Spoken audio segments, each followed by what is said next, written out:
Hello everyone, welcome to my channel, Voluptas Ocularum. It means pleasure of the eye. In this video, I'm going to be showing you everything that I'm bringing with me to an art/watercolor workshop in Florence, Italy. I'm going this weekend. It's the first weekend of September, and the workshop is with a watercolorist from the Ukraine. Her name is Janet Pulcho. She does really large scale floral watercolor images, and they're highly expressionist. They're sort of based on Renaissance themes and colors. And I saw that she was doing workshops back when it was my birthday in March, and I got a few gifts for my birthday, so I put them towards going to this workshop. And since then, I decided I better work really hard to get to a point where I could actually use my materials and feel comfortable with my brushes and my papers and everything like that. So I'm going to show you both the materials that I'm bringing for the workshop specifically, as well as just sort of general on plein materials that I'm going to bring with me. All of the on plein air stuff I have used multiple times outside, so I know that it's stuff that I like using and that I will use, and it's not sort of just extra just because I like the colors, which I think is kind of a temptation. When you're packing for a trip, you tend to bring more than you need. And it looks like a lot here, but I think once you see it all put away, you'll see it doesn't take up that much space. The stuff that takes up the biggest amount of space, of course, is the set that I'm bringing specifically for the workshop. And this is based on a list of colors that was provided for the paintings that we're going to be working on. And what I did was I didn't have Schmincke watercolors, which is what the artist uses.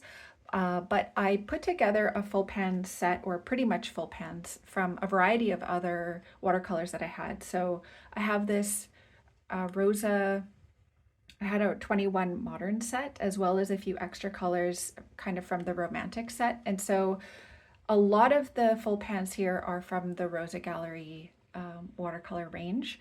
Then there are a few larger pans, some Roman Schmal, Holbein, Holbein again, Roman Schmal, Roman Schmal, Roman Schmal, and then a bunch of kind of smaller half pans for colors that I didn't have full pans of.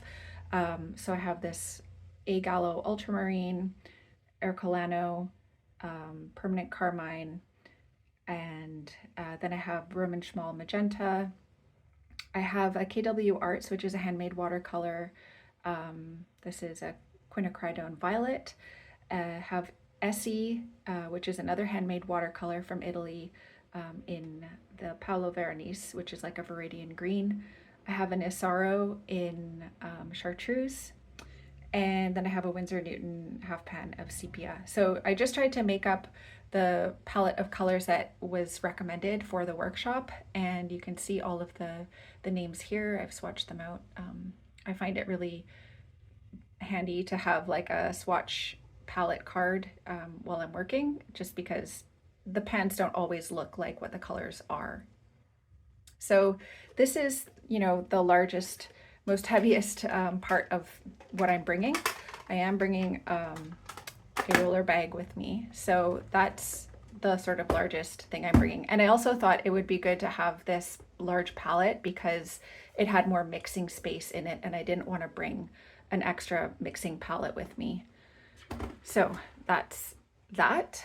And for the workshop, she wanted us to bring the 12 by 16 inch watercolor block of arches. So I have a new block here. I got this on Amazon for actually £41, which was the best price that I could find this size in the UK. I don't usually work on watercolor blocks, but I got this specifically for the workshop.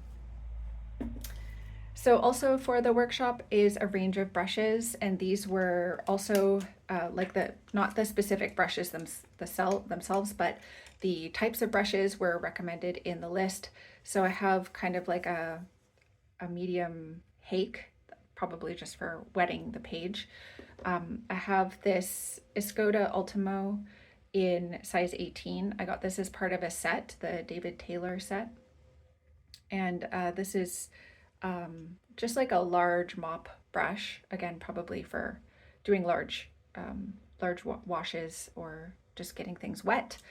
I have, this isn't something I really wanted to bring, but it was the only sort of like 1/2 inch flat brush that I had. This is a Raphael brush. I've had this, I don't know, I think I might have inherited it from my grandfather actually. I got all of his art brushes when he died. So I think this is one of my grandfather's brushes. But yeah, this is the only like watercolor appropriate like flat brush that I had. So I'm bringing that. And then I have a range of round brushes. I have a Da Vinci Casaneo number 10. I have a long round Princeton Aqua Elite in size 12. I really like this because the edge goes to a super fine point as you're working with it. Yeah, and that's pretty good. Then I have a Tintoretto size 0. This is like a squirrel, or I think it's synthetic squirrel, smaller mop brush. And then a synthetic round, pointed round in size 8. And another Escoda brush from that same set, the Prado size 8, which is smaller than the the other 8. There's no like consistency in watercolor brushes. So anyways, I just tried to do my best based on the pictures that she provided of the brushes that she wanted us to bring. So I've tried to match them up as best I could. Anyways, those are all just for the watercolor workshop. I don't think I would bring these out with me on plein air painting or anything like that. So yeah, those are those. Now everything else that you see here, and I'll just pop some of these palettes over, is basically what fits in my on plein air kit. So this is the sort of like bag that I use to carry all my art supplies around. It fits inside my camera bag. I have a long lens slot in my camera bag, and this fits perfectly inside it. So I can take my camera, my art supplies, as well as an A5 sized sketching sketchbook. And then I use this Just Go sketching pad, which I'll show you in a second. So basically everything fits into here really well, and I'll show you how it all comes in. In terms of my on plein air palettes, I have 3 options. So this is the one I've used kind of the most so far. It is from Essie. Essie does handmade watercolors. They're for sale on Etsy. I think they also have a website, but I bought this as part of a larger 48 set called the Torino 48. And there are 2 large 48 sets. I have the second one. All of these paints, I've sort of like curated a smaller palette for myself, and I really love using these colors for landscape. They're not typical mixing colors, and basically whenever you see a palette that I've created, you will never see typical mixing colors, pretty much because when I'm on plein air, I hate mixing. It's taking so long, and it's also taking up so much space.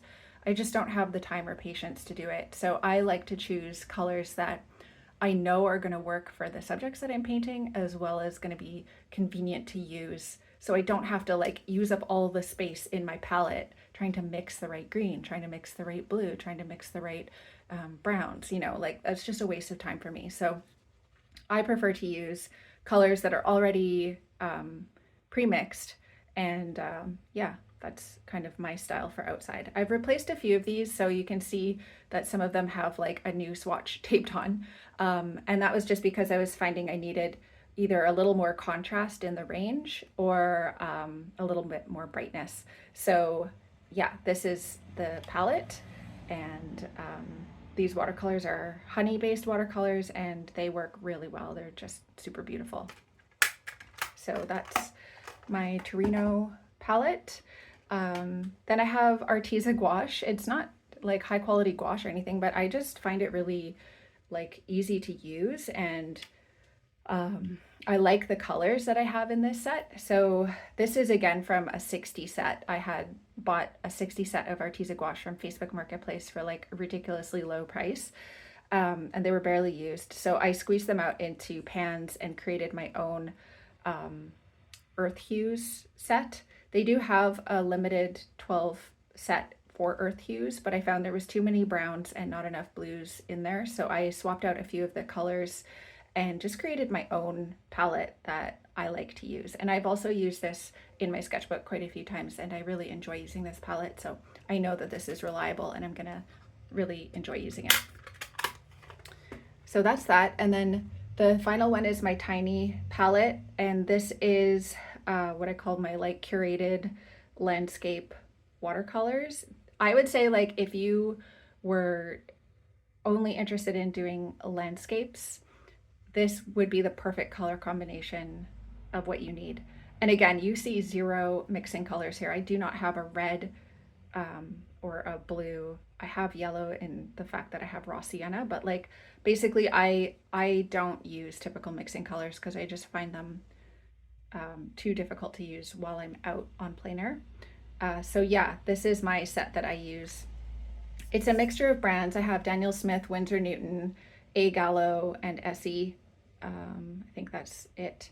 And yeah, I just tested this out again yesterday to make sure I was happy with it, and I am. So yeah, it's really the perfect tiny little landscape set. And I put it into this little palette. 12 pens fit perfectly.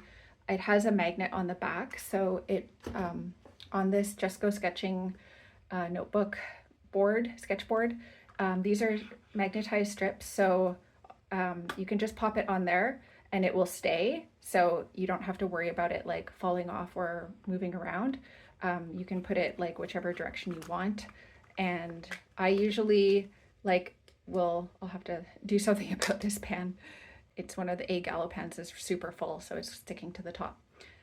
But usually what I do is I'll take off my swatch card and I'll just stick it on the side so that I know what I'm looking at. And then this is like my little mixing area. This is a fully sealable water cup, and I just use like water from my water bottle to fill it up. Yeah, and how this works is it just goes right into your sketchbook. So you kind of put it in like that. You open it up to the page you want to sketch on, and then it sticks into the spine like this, and there's these little clips it comes with, so you can just clip it down to the page like that. And as soon as it's clipped down, like it really doesn't move, so it's very secure, and it's just really convenient for one-handed painting like this. So that's how I use it outside. This is made by somebody in Cornwall, I believe, and you can find them on Etsy in different sizes. I think this is the 5x8 size. So yeah, that's my sketching background. And then this is the sketchbook I'm using. It's a Clairefontaine hot press watercolor paper. I didn't think that I would like a hot press notepad because everyone says you should work on cold press for watercolor, but I actually really prefer this for on plein air sketching because I just find the paper like really, really forgiving and really easy to work on when I'm trying to move quickly. So yeah, like I was working yesterday when I went to Salisbury, and it's just like a really easy to use paper that is good for multiple different mediums. Like I use watercolor, I use colored pencils, I use drawing pencils, and yeah, so I really like this. And I have a whole bunch of different sketchbooks and eventually I'll use all of them, but this is the one I'm using right now, so that's what's coming with me. Yeah, and then I have a lot of smaller media. So I have this set of Faber Castell Goldfaber Aqua dual markers, and these are from a variety of different sets, but primarily I think the majority of them come from the Tuscany set. I have vintage pink, I have burnt sienna, I think also from that one is the sky blue pastel, and That might be it actually. I have also, so I have like 4 sets of these markers. One is called the jungle set. I think that's where all of these greens come from. One is called the seaside set, and I think that's where this light gray came from.